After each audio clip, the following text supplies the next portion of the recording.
Thank you so much for calling in. Please let me know your name and where you're calling in from. Can you hear me? How are you? I'm good. How are you? Good. What's your name and where are you calling in from? Yes, my name's Anaya, and I'm calling in from South Carolina. Awesome. What's going on tonight? Yeah, I just had a quick question. I know the man earlier had spoken about friendships, but I wanted some encouragement on how to speak to random people. If you go out to evangelize, what's some ways to start up conversations and speak to people, in a way that's not awkward or shy? Yeah, so that's a good question. I got this question actually at the last call-in show, and I have some really good teachings on the channel that go in depth on how to witness, what are the steps, what are tools we can use. And I give you a basic overview of the way that I would do it is, again, always starting with your testimony, always starting with what God has done in your life. It's very when I share my testimony, I always think of three things: where I was before I met God, how I met God, and where I'm at now that I've met God. So the difference. So for example, if you're talking to someone on the street or say a restaurant or wherever, rather than just saying, you're going to go to hell, Jesus is real, you need to become a Christian, I would be like, hey, yeah, man, God really changed my life. It wasn't like a religious thing, but I actually had an encounter with God, and I used to be depressed. I was addicted. I was drinking almost every day. I was this. I just give your testimony. Tell them how bad you were, right? Because they can relate to that. Because they're probably doing a lot of stuff you did, and then you go, man, but I had this experience with God, or I ended up at a church service, or a God encounter, whatever it is your God story is. So where you were, where I'm at now, God has radically changed my life, and ever since then, I've been sober, I haven't had any desire, I haven't cussed, I haven't drank. This is supernatural.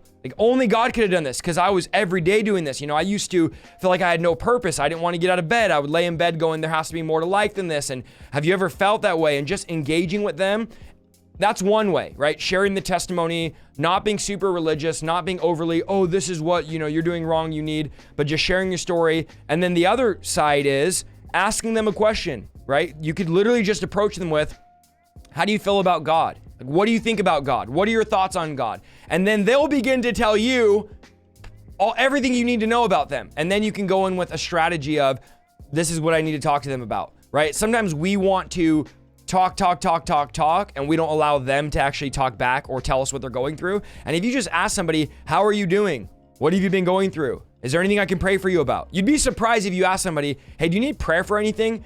Most people never in their life had anyone ask them that.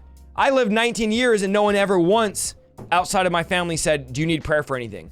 So it's probably likely they'll be the first time anyone ever asked them for prayer, anybody ever asked how they're doing, anybody ever asked what do they feel about God, or you could even go with this one. Have you ever thought about what happens after you die? Have you ever thought about that? And people will just be like, no, I've never thought about that. Or yes, I have. So these are all just open doors. And again, I don't like teaching, this is what you do, this is what you say, this is how you say it, this is the script. Some people teach that, and that's great. I like it to be very organic, very conversational. I would just take it with that. Just start by the conversation, start talking, and make it a conversation, make it relatable without just trying to hit them over the head with the Bible and scriptures. Because at the end of the day, it's they don't care about the Bible or scriptures. They want to know, is God real? Is there an afterlife? And that's how I would go about it. Some people, God will tell you, hey, talk to them about this. But anytime I'm going to witness, I want to be led by the Spirit.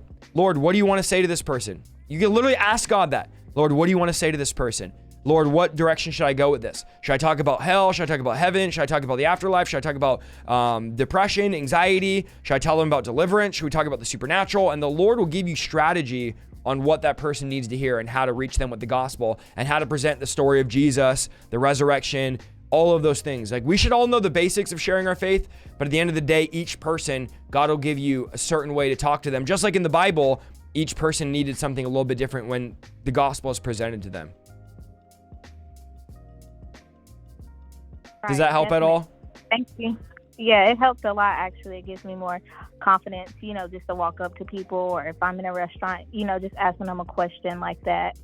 And asking God first, because we need to acknowledge God in all that we do. So that helps as well. Absolutely. Lead us. And I'll tell you this, we always just say you got to cross the chicken line. And when we say that, it means like it's not easy to go up to somebody and share. It's not easy to go up and pray for someone. It's not easy to do any of it. None of it's easy. None of it's just like, oh, this is not hard at all. But there's that chicken line where you have to just cross over. And then once you cross over that and step out in boldness, you're going to be like, oh, this actually isn't hard to talk to people. And you can just walk over that line and start evangelizing or talking to people and being led by the Spirit. God will lead you. And really, there's enough people that are in your life, at work, at school, around you, neighbors, friends, family, that you can witness to and evangelize to. Oftentimes, like there's so many people in our inner circle we don't even share with.